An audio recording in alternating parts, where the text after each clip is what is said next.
안녕하세요.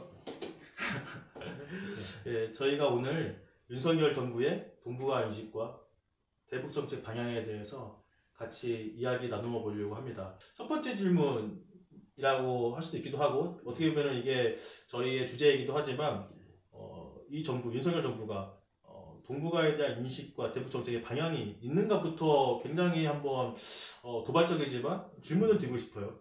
과연 이 정부가 이러한 인식을 가지고 있고 대북 정책이 과연 있는가?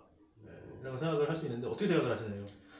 예, 일단은 모든 정부는 우리가 이제 대한민국 같은 경우는 외교부가 있고 국방부가 있고 그 다음에 통일부가 있기 때문에 모든 정권, 그러니까 이제 정권에 따라 다르긴 다르지만 모든 정권이나 모든 어떠한 정부는 각각의 정부 정책을 가지고 있습니다. 그 정부 정책을 분명히 취임식 때 분명히 발표를 하고 나옵니다. 왜 그러냐면 우리는 분단 국가이기 때문에 남북한이 분단 국가이기 때문에 그 분단 국가의 현실을 반드시 직시를 해야 된다라는 그런 암묵적인 그런 분위기가 있기 때문에 그 다음에 헌법에서도 분명하게 이제 평화 통일을 주장하고 있고 통일을 지향하는 국가이기 때문에 반드시 나와야 된다. 그래서 정책이 전혀 없을 수는 없는데 다만 그 정책이 실제로 남북 관계를 개선시키느냐, 남북 관계를 악화시키느냐에 따른 인식에 따라서 조금 이제 관점도 다르고 인식이 좀 달라질 뿐이다. 다만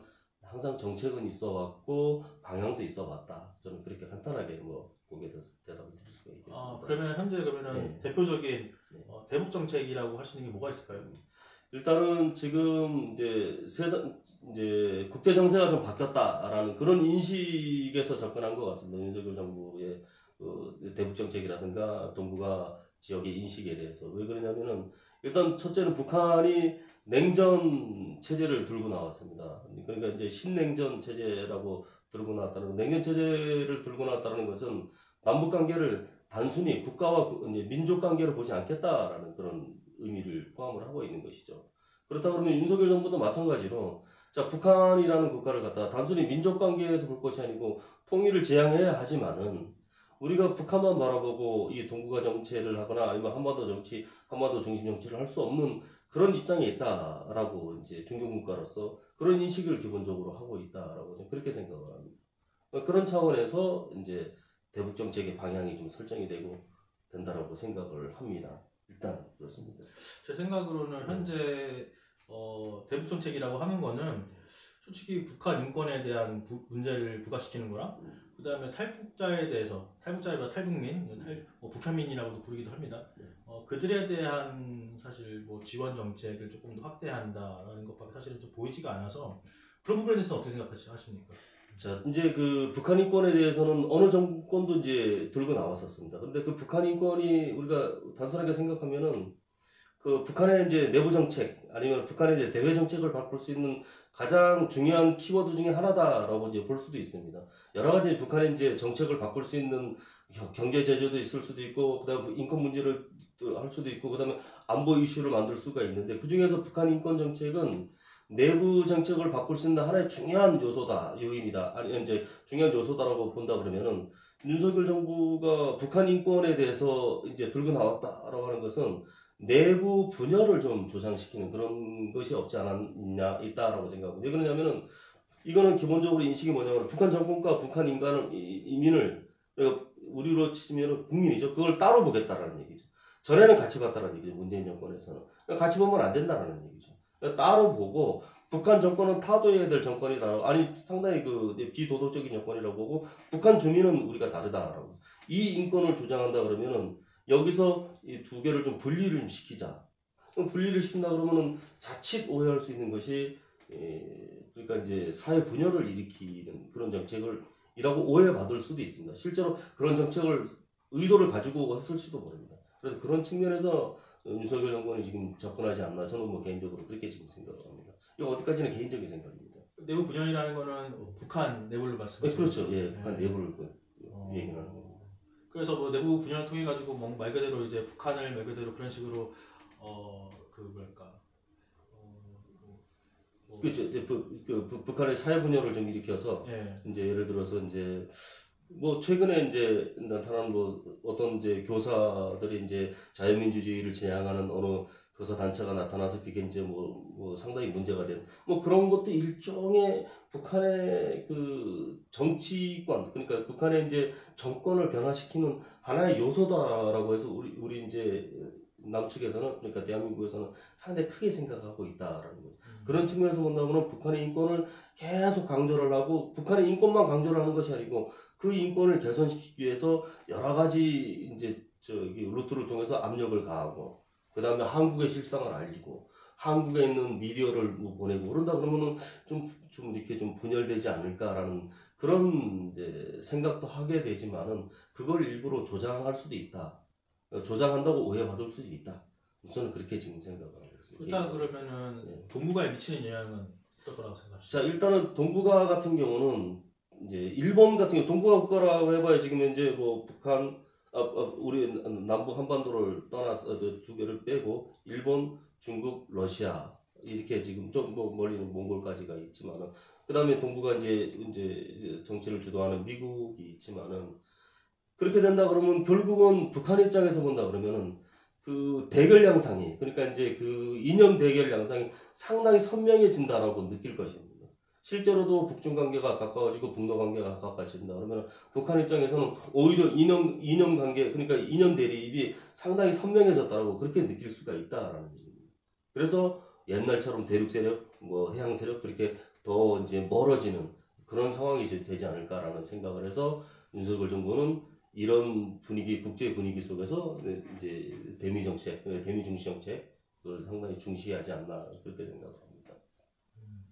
그렇다 그러면은 어떻게 보면은 대미 중시 그렇게 간다 그러면은 중국과 러시아는 반발하지 않을까요? 지금 굉장히 북한과 중국과 러시아가 가까워지고 있는 상황이 있다고 보는데 그것에 대해서는 어떻게 바라보십니까? 지금은 사실은 지금은 기업체들도 그렇고 이제 지금은 일단은 강을 좀 건너지 않았나라는 생각을 합니다. 강을 건너지 않았냐는 생각은 뭐냐면은 지금에 와서 야 그러면 우리가 이제 대미 중시 정책을 좀 완화시키고 이제 중국하고 러시아 당신들하고 좀 이렇게 관계를 좀 개선하고 싶다라고 그렇게 얘기할 수 있는 단계는 지금 현재 지나갔다라는 얘기입니다.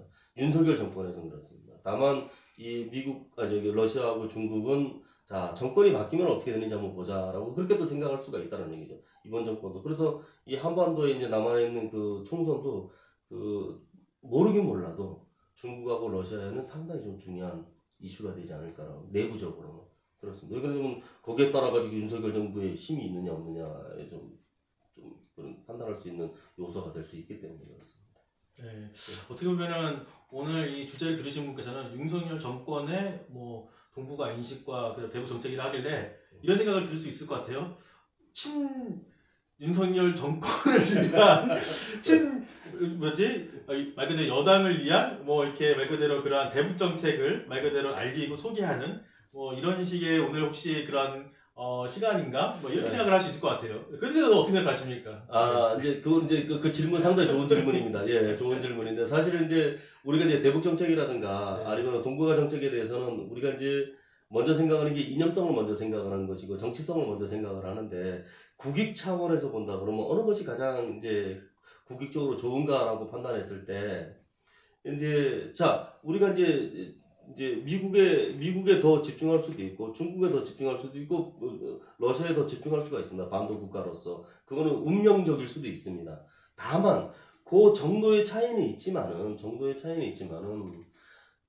요거 가지고 이제 이제 국익 차원에 가지고 이제 윤석열 정권을 친윤석열 정권 아니 친윤석열 정권의 윤석열 정부에 아니면 대북 정책을 옹호하고 찬양한다 이렇게까지 오해받는 것은 조금 좀 너무 좀 과도하지 않냐라는 생각을 합니다. 저는 이제 학자적인 입장에서 보면은 학자적인 입장에서는 다양한 스펙트럼에서 봐야 된다라는 얘기죠. 저는 의자가 빨간색이어가지고 혹시 뭐 약간 좀 그쪽을 조금 혹시 지지하고 뭔가 좀 그런 게 있으셔서 사실 이 주제는 제가 정한 것이 아니고 우리 엄교호 박사님께서 이 주제로 하면 어떻겠냐 해서 하는 겁니다.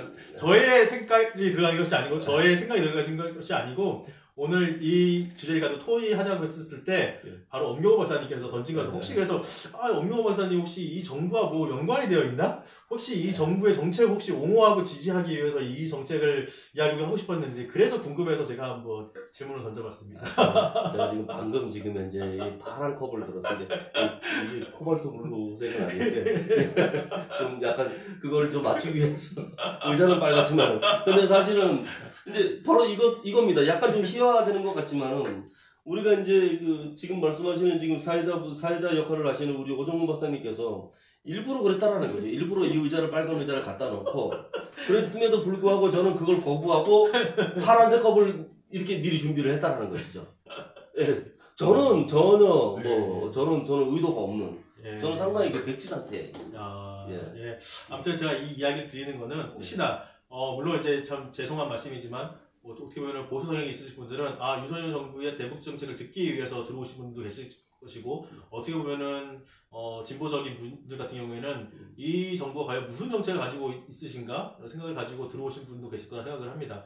하지만 저희의 이 영상이라든지 이러한 대화는 어떠한 정권과 어떠한 여당, 뭐 야당 이러한 것에 치우치지 않고 굉장히 어떻게 보면은 중립적으로 다루면서 이야기를 하려고 하기 때문에 어떻게 보면 여러분들이 좀 그런 것에 있어가지고 좀 이렇게 생각을 안 하시고 편하게 듣고 물론 저희가 이야기를 하다 보면은 어떠한 특정하게 좀 이렇게 치우칠 수도 있긴 하지만 그런 것보다도 가능한 학자적인 입장에서 그러면 저희가 사실에 입각해서 논리에 입각해서 학문적으로 해가지고 이야기를 해보려고 합니다. 어떻게 보면 오늘 이게 처음 첫 시간이긴 했지만 이러한 시간을 통해 가지고 계속해서 여러분들을 만나고 저희도 더 어떻게 보면 새로운 그런 시각과 정보를 가지고서 여러분들과 만나도록 하겠습니다. 오늘 이렇게 짧지만 이렇게 여러분들 함께 해주셔서 감사하고요.